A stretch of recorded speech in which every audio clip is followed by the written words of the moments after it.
જૂની છાપરીથી સાંગાણા સુધીના રોડના કામને લઈને સ્થાનિક લોકોમાં ભારે રોષ જોવા મળી રહ્યો છે। આજરોજ તારીખ 9 જાન્યુઆરી 2025 શુક્રવારના સવારના 11 કલાકે વાત કરીએ તો તળાજા તાલુકાના ગ્રામ્ય વિસ્તારોમાં રોડ રસ્તાના વિકાસના કામો ચાલી રહ્યા છે, પરંતુ તેમાં મોટા પ્રમાણમાં ભ્રષ્ટાચાર થતા હોવાના આરોપો સમયાંતરે સામે આવતા રહે છે। ક્યાંક કામ અધૂરું તો ક્યાંક કામમાં ગોકુળ ગતિએ ચાલતું હોય, જેને લઈને લોકોને ભારે મુશ્કેલીઓ પડી રહી છે। તળાજા તાલુકાના જૂની છાપરી ગામથી સાંગાણા સુધીના રોડનું નવીનીકરણ થવાનું છે। જોકે છેલ્લા 2-3 મહિનાથી અહીં માત્ર મોટી મોટી મેટલ પાથરી દેવામાં આવી છે, ત્યારબાદ કોઈ પણ પ્રકારનું કામ કરવામાં આવતું નથી। નાના તેમજ મોટા વાહન ચાલકોને અહીંથી પસાર થવામાં ભારે મુશ્કેલીઓનો સામનો કરવો પડી રહ્યો છે। રોડ પર પથરાયેલી મેટલને કારણે બાઇક સવાર તેમજ 4 ચક્રી વાહનો તેમજ ગ્રામ્ય લોકો ત્રાહિમામ પોકારી ઉઠ્યા છે। સ્થાનિક લોકોનો આક્ષેપ છે કે કામ ખૂબ જ ધીમી ગતિથી ચાલી રહ્યું છે અને તાત્કાલિક કામ પૂરું કરવામાં આવે તેવું સ્થાનિક લોકો ઈચ્છી રહ્યા છે। જી આપનું નામ? મારું નામ ચરૈયા મહેન્દ્રસિંહ જે સરવૈયા। શું પ્રશ્ન છે?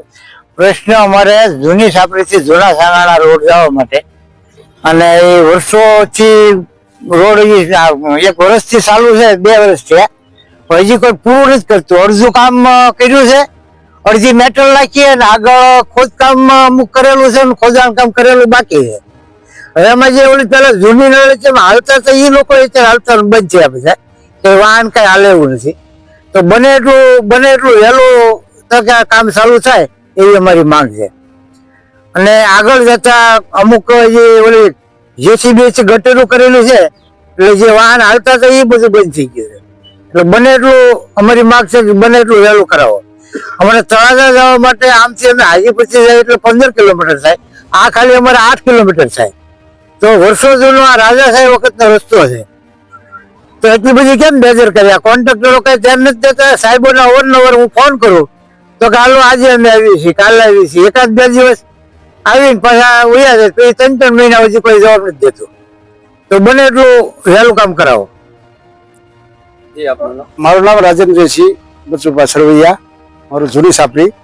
હવે આ રોડનું કામ શરૂ કર્યા મેટલ નાખીને 3 મહિના થઈ ગયા, અને અત્યારે બધા વાહન ચાલકોને હાલવામાં 1-2 પણ અકસ્માત પણ થયા છે, હાથ પગની ઈજાઓ થઈ છે। તો જેમ બને વહેલી તકે આ શરૂ થાય એ અમારી માગ છે ગામ લોકોની। મારું નામ અશ્વિનસિંહ કિશોરસિંહ સરવૈયા। આ 3 મહિનાથી મેટલ નાખી છે, આમાં કોઈ ગાડી કે કોઈ વાહન હાલી ઓલું થાય એમ નથી, અને અકસ્માત થયા જ કરે અવારનવાર। હું તો 2-3 વાર પીડ્યો, ટાંગો ભાંગી ગયેલો છે, પણ કોઈ સરકાર ધ્યાન જ નથી આપતી એની વિશે કોઈ। નામ પહેલા છે સરવૈયા, ગામ જોઈને સાપરી છે, અને મારા ગાડી વગર હું હાલ્યો બહુ હાલવાની તકલીફ છે। ચોમાસામાં ગાળા ખોતા નીકળી ગયા, વરસ કાઢી નાખ્યો, 2-3 મહિના થઈ ગયા। હવે અમારો કઈ બહાર તો લાવો કે રસ્તાનો કઈક એમ માહિતી કરી કે તમે વેલા કરો।